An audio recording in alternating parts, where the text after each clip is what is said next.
There's no new event to narrate. And it's the terrible solitude of being alone together. And then even when it does remain fine and noble and rich, even in moments of greatest unity, there is a feeling of apartness after such an ecstasy. One hopes to completely submerge oneself, and yet one finds oneself back again. The hypochondriacs, of course, are lonely. And so we were asked to talk on this program about this subject of loneliness. And I'm going to give, after these facts, which we've just narrated, I'm going to give first the causes, and then I'm going to suggest some remedies. Now, I didn't know whether to use the blackboard or not. My angel is here, and I cannot think of any diagram that I could use. Just write causes on the board. So I'm afraid I will not be able to use my angel. But just before I came on the program, he wanted to know if I would play a game of golf with him tomorrow. And I told him that I was not old enough for golf because I play tennis twice a week. When I get old, I am going to play golf, and I'm going to have a wagon, too, to take me around from hole to hole. And, but he was telling me that the other day he was playing golf, and he drove off 225-yard hole it was, and the ball went right into the cup. And he looked up to heaven and he said, "Dear Lord, let me do this by myself." He's not a lonely angel, as you see.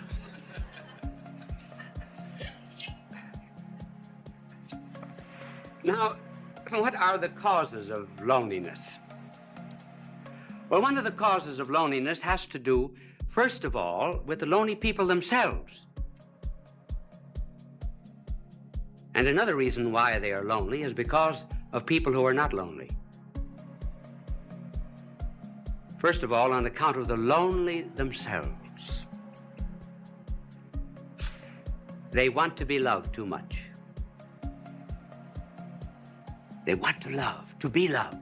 Now, there's nothing wrong about wanting to be loved, because we're all Stradivarius violins without bows. I didn't mean that pun. We are...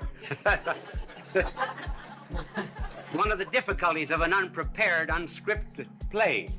And we're cups without saucers. We are to be complimented. But the deep loneliness of which we are speaking comes from an excessive desire to be loved.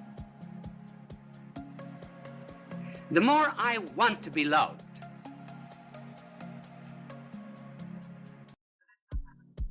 the less I am loved. The less I'm loved, the less lovable I become. The less lovable I become, the less I'm capable of loving others.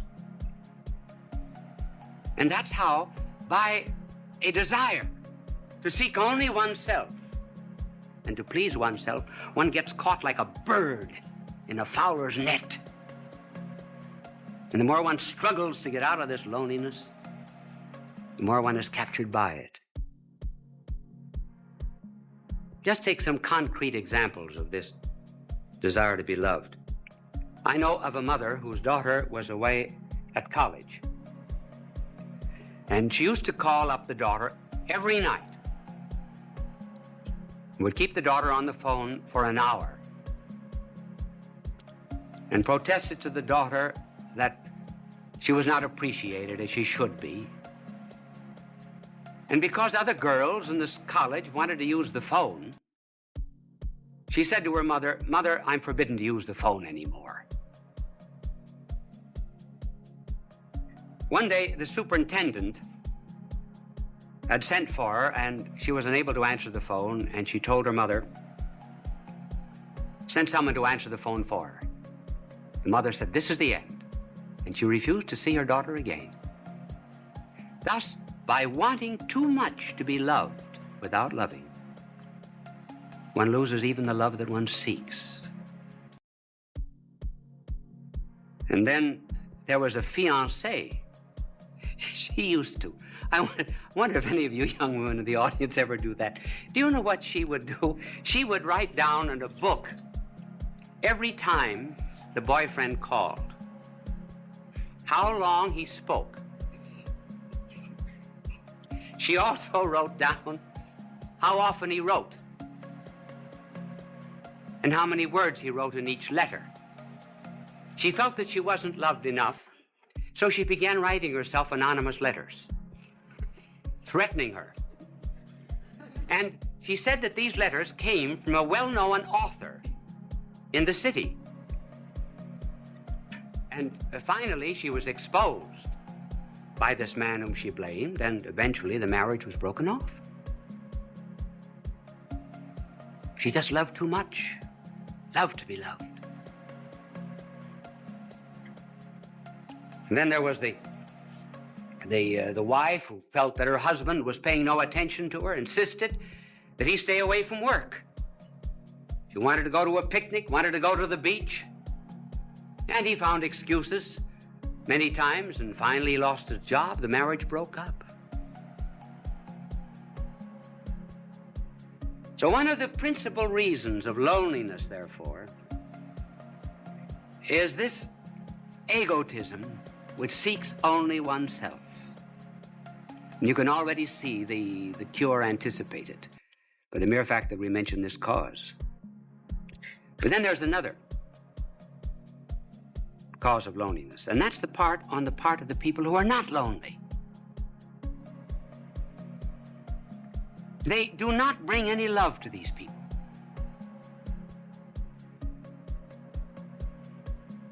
Do you know what we should do? We should really concentrate a great deal on certain types of people. We should concentrate on the unfortunate, on the poor, on the socially disinherited, on the unloved, particularly the unloved, and on the ugly. And we bring love to them. We put love into them. Then they become lovable. Now, for example, you are very lovable to God. Did you know that? You say, well, what is there in me to love? Nothing. But he put his love into you. That's why you're lovable. And that's what we have to do with other people.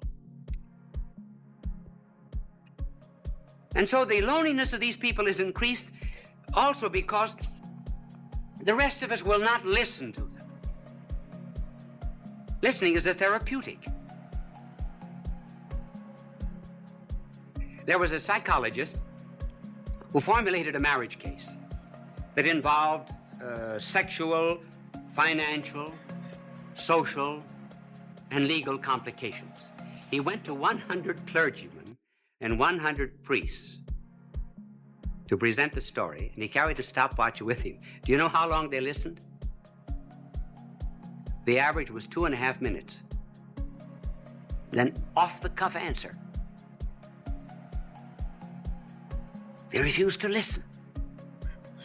They refused to care. George Bernard Shaw has something rather good on that subject. In his play St. Joan, King Charles says to Joan, "Why do not the voices come to me? I am the king." And Joan answers, "They do come to you, but you do not hear them. You have not sat in the field in the evening listening for them. If you prayed from the bottom of your heart and listened to the thrilling of the bells and the trilling of them after they had stopped ringing, you would hear the voices, just as I do." In other words, listening is a therapeutic, a cure for lonely people. We do the same thing with our prayers. We wouldn't do to a doctor what we do to God.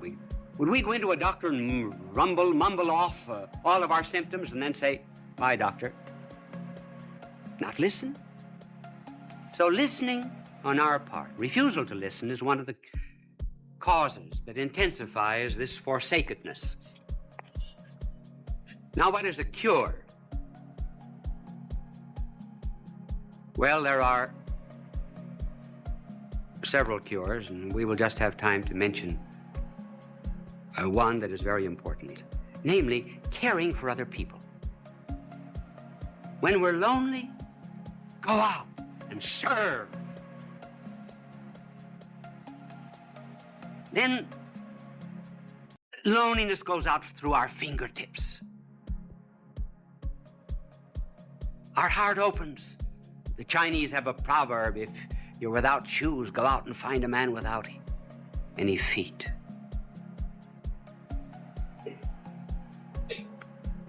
Caring for others. I remember when I first went to Europe to study, to do my university work as a young priest. The first Christmas I was lonely. I was really lonesome. I think it was the only time in my life I was lonesome.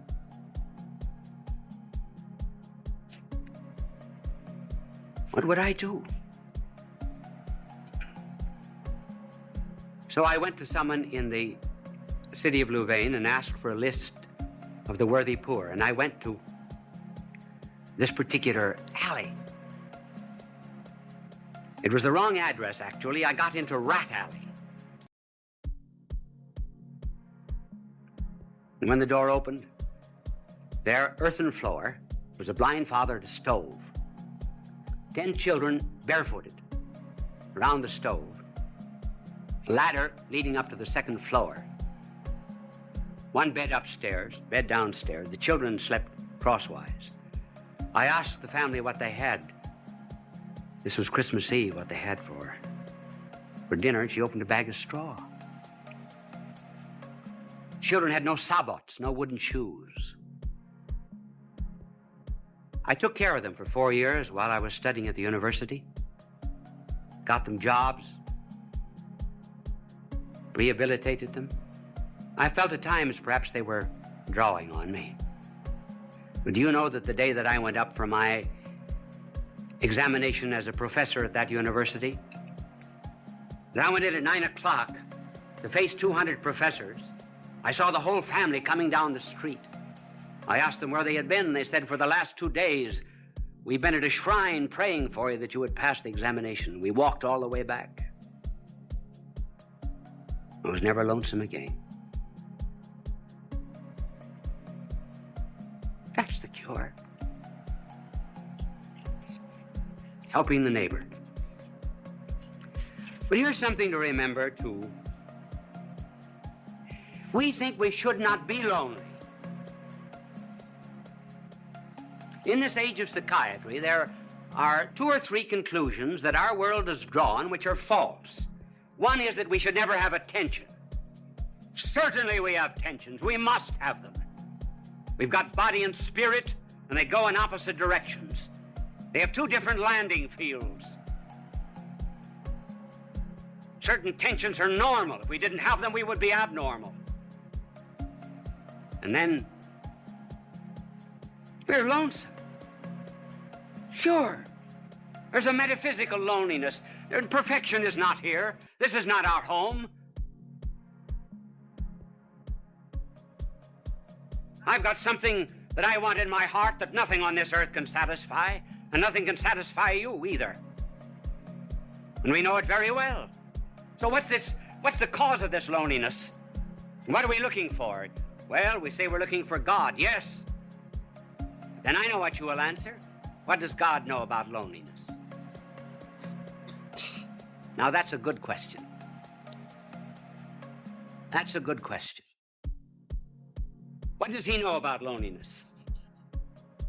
Does he know anything about the loneliness, for example, of a babe in Afghanistan who has no better home than just straw?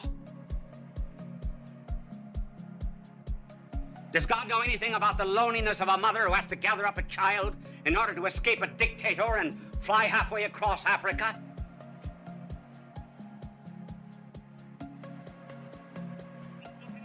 Does God know anything about the loneliness of a man that's born on the wrong side of the tracks? Who's isolated socially from people simply because his hands are calloused with common labor and is denied decent society? Sure, does God know anything about that kind of loneliness, for example, in which one is expelled from a city, disowned by one's own people? Does he know anything about the loneliness of being deserted by friends? Does he even know anything about the loneliness of feeling doubts even about religion, doubts even which one cries out, "Why hast thou abandoned me?" Does God know anything about these things?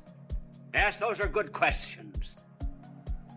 Now suppose that there was a figure that came into all of this loneliness and so immersed himself in it that he would not immunize himself from it, would not cut himself off from it. Would you, for example, be the only one on the battlefield that was whole and not help any of the wounded? And so if there was a figure that came into this world of ours and refused to isolate himself from loneliness and felt it so much that blood poured out from his body, felt loneliness so much that as if all the robberies of the world were thrust into his hands, as if he himself were guilty, that felt all loathsome carnality so much that his flesh was hanging from him like purple rags. Suppose someone came into this world and went into all of this loneliness, took it all, and was not overcome by it, but conquered it all. Then what? Then I may be lonely every now and then, but I'll not be overcome by it. Then I have a captain, kind of a captain who presses not a button in heaven from a celestial command. But I have a captain who stumbled to a throne.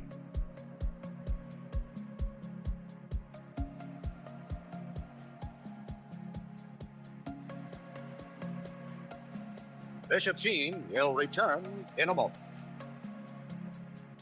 Did that telecast seem a little short to you? Actually, I was just informed that we were 1 minute short. Now, I have a clock before me over there, and I keep my eyes on it.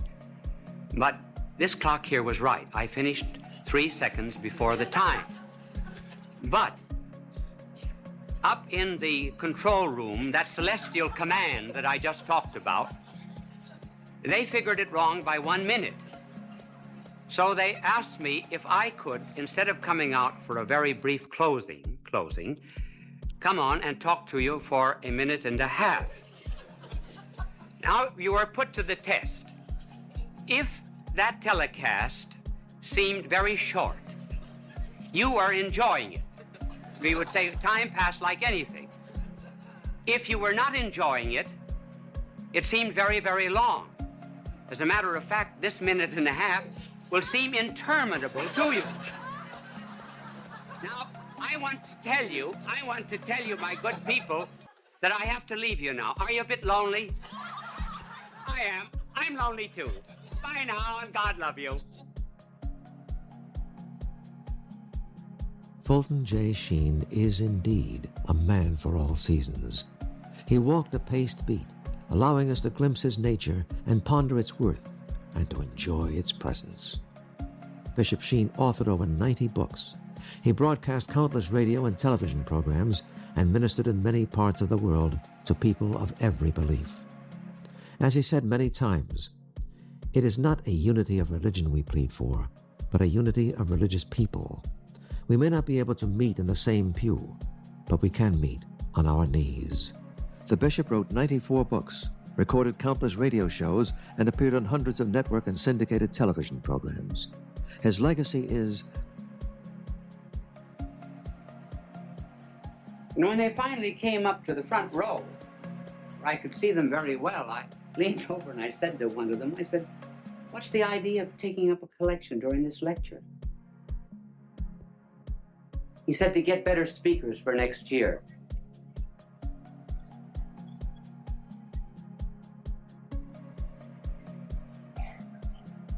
So I am not presenting myself as a model to you on how to talk. It's just merely that there have been so many letters coming to me asking me to give a few suggestions that I will give them to you. They are only personal. They may not apply to everyone, but I will give them to you for what they are worth. If I can talk now, I certainly couldn't always talk. There came a turning point in my life. It was in college when I was a freshman. I was on the debating team, which was in the college that I attended a great honor because they put a tremendous premium on debating. I thought I was good because, after all, I was picked as a freshman. I had to be good. And the night before the debate with Notre Dame University, the coach of our debating team, Father Bergen, called me over to his office, and he said, "You are the worst talker we've ever had in this college." Well, that was a terrible shock to me. I said, "Well, if I'm so terrible, why did you pick me on the team?" He said, "Because you can think, not because you can talk." But he said, "You're going to learn to talk before you leave this room. Take a paragraph out of that speech, any paragraph you like." I remember we were talking on the Merchant Marine. I'll never forget, the paragraph began, "I think it needs no argument to prove," and so forth. So he said, "Stand up there against the wall," which I did. Now he said, "Go over that paragraph." At the end of it, he said, "Do you see your mistake?" I said, "No." "Go over it again." Went over it 1 hour, 2 hours, 2 hours and a half. I was dead. So was he. And every 2 or 3 minutes, when I finished it, he would say, "Do you see your mistake?" I said, "No." But being naturally quick, after 2 hours and a half, I saw it. He said, "Do you see your mistake?" I said, "Yes, I think I do. I'm not natural." He said, "That's right. That's all." And he dismissed me. Do you notice how often speakers, as soon as they get up on a platform, or ministers or priests in the pulpit, everything changes, their voice changes, their attitudes, their poses? I think many prayers that we say we're not talking to God. We're talking to an audience, particularly prayers at banquets, inaugurations, and so forth. And we put on artificial poses. "Oh God, we ask thee to send down upon us thy benediction, thy blessing upon the sailors who are at sea, the merchants at their counting table, the lawyers at their bar." Well, that's not the way people talk. So, being natural and preparing a talk, what would be some suggestions? Now, the way I prepare a talk is not perhaps the way everyone would want to do it, but I can only give you my way. In order to prepare a talk, one must do a tremendous amount of reading. Each one of these telecasts of mine would represent between 20 and 40 hours of study. When I get through, what have I got? Nothing but a bits of yellow pages. I think I have one in my pocket. But before I show it to you, I will tell you what I do. I study, I do research, and I begin to understand the subject. Then, when it gets into my head, I begin to write out points. Generally just 3 or 4 points that I'm going to talk about. I will only write out the heading. And then I will tear up the paper and then rethink what I was saying. So that when I prepare a telecast, there must be 20, 30 to maybe 100 pages that are torn up. And then the closer I get to the end, the smaller the pages are. This is this telecast. And I brought it out here, not because I'm going to refer to it, but just simply because it shows you the points, how small the points are. And by doing a tremendous amount of study, The mind creates an atmosphere for the talk. There is much more air round about us than ever gets into the lung. There's more food at the table than ever gets into our stomach. There are more things to see in nature than ever comes into the eye. And so when one rises to give a talk, one should have an atmosphere, a certain ambient knowledge round about that one can pull in this idea or that, as it were, from the air while you're talking. So that instead of writing out the speech,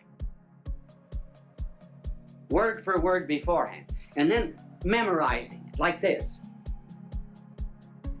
one thinks it from the head out. That's the reason you tear up the paper, so you don't have any information. You have to think it. Then you write down the ideas again. But by the time you get up to talk, you've already given the speech 10 or 15 times. And incidentally, it isn't a bad idea sometimes to talk out loud. If you can find a place in this day and age where you can walk and talk out loud without being counted crazy. How often, for example, students are asked to explain something. They think they know the lesson. When they get up, it's not there. Why? Because they were consecrated and dedicated to a dead page. Never went through their mind.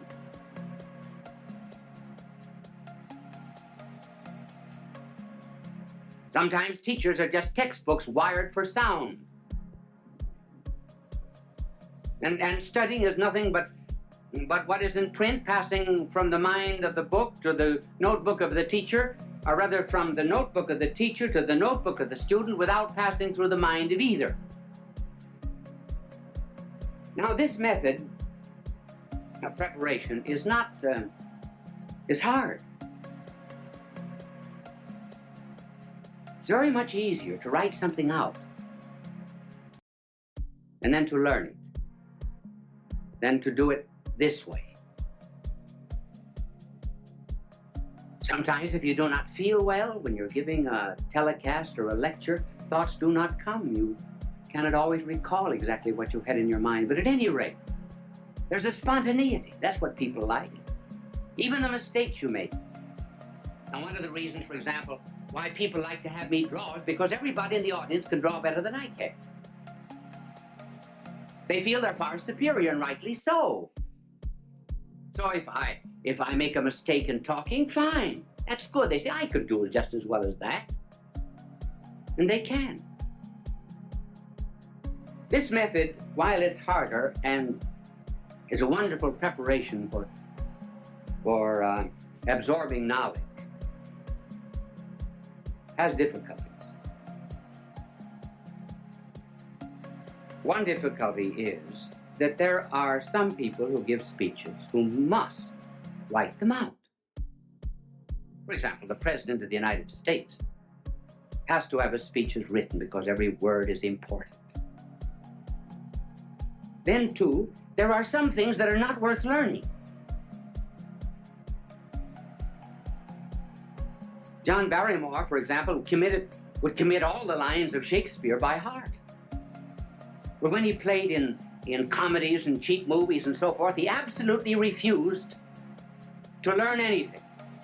He wanted helps outside.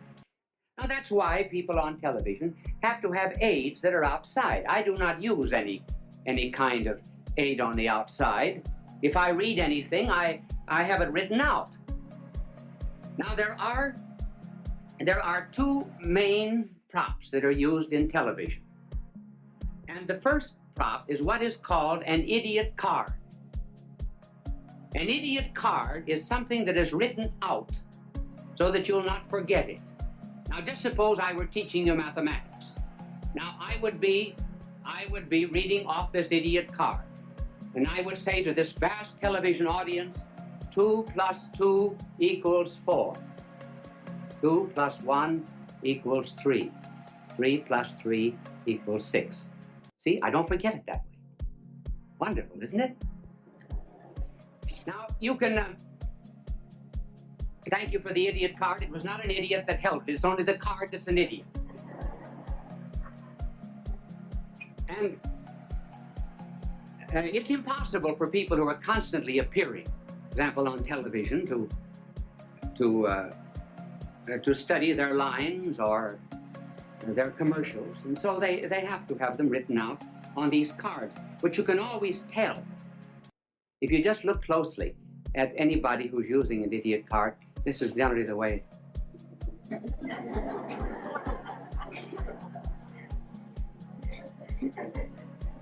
So do not be hard on them. If I were saying something that was not worth committing to study, I certainly would use one too. Now there's another prop which is better, and that is what is called a teleprompter. And a teleprompter will have a whole speech on it. For example, when you hear people giving speeches on television, 999 out of 1,000 are using a teleprompter if they do not have the paper before them. Many of the commercials which you hear are written on teleprompters. And a teleprompter rolls. So I was watching a television show once where the teleprompter got caught. And that's kind of hard. Now, for example, if I were using a teleprompter and I didn't know my lines, now this is exactly what I would have written out. My name is Bishop Fulton J. Sheen. My address is 366 5th Avenue, New York. See, then I don't forget. Now, this is the teleprompter. These are some of the aids that are used in television, and television simply could not exist without them. And they are helpful too, simply because one is apt to forget. Many times, you're standing before a television camera. Momentarily, I can't think of the next point. Well, I'll throw in a story or something till it comes back to me. You don't know it, but I do. I don't get too embarrassed. I don't get flustered because I can't remember it. I remember. I was giving a talk once in Ireland at the Eucharistic Congress. I've forgotten when it was, a long time ago. If there was ever a time in my life I wanted to do well, it was then. And I was reciting a poem that I know just as well as I know the Our Father. It was a poem written by an Irishman, Joseph Mary Plunkett. And the poem was, I see his blood upon the rose, and in the star, the glory of his eye. His body gleams amid eternal snows, whose tears fall from the skies. I see his face in every flower. The thunder and the singing of the birds are but his voice. And carven by his power, rocks are his written words. And I forgot the next line. Now, the reason I forgot was because I had said something before that the audience seemed to have taken politically. I didn't want it to have political significance. So while I was reciting this poem, I was giving myself an intellectual spanking. And I spanked myself so hard that when I got to the 9th line of this poem, I forgot. And I said to the audience, I forgot. Well, tremendous crowd there, tens of thousands of jaws dropped in disappointment.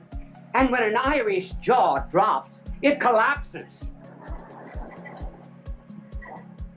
So I had to get myself out of the difficulty. There came to me then a line of Patrick Henry. Not the one that you know. Well, Patrick Henry also said something else. He said, when you're in difficulty in an oration, throw yourself into the middle of a sentence and trust to God Almighty to get you to the other end. And so I began. I didn't know what I was going to say, but I started. I said, I'm glad I forgot. So I didn't know how I was going to continue, so I started again. If I had ever wished to have forgotten anything, so I thought I'd give myself another jump on the springing board. If I had ever prayed to have forgotten anything, I should have prayed to have forgotten these lines of Joseph Mary Plunkett.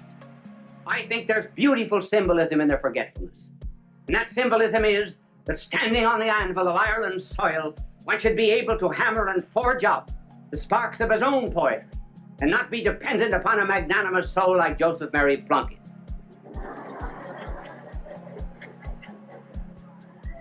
I got no credit for it afterwards because the audience said that was a great trick, pretending you forgot.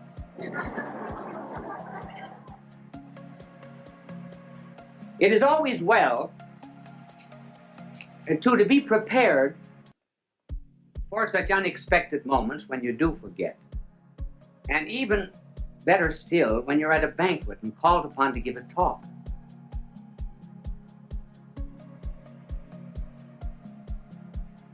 And you have to begin with something that is not too heavy. In fact, one should always begin with something that's not too heavy.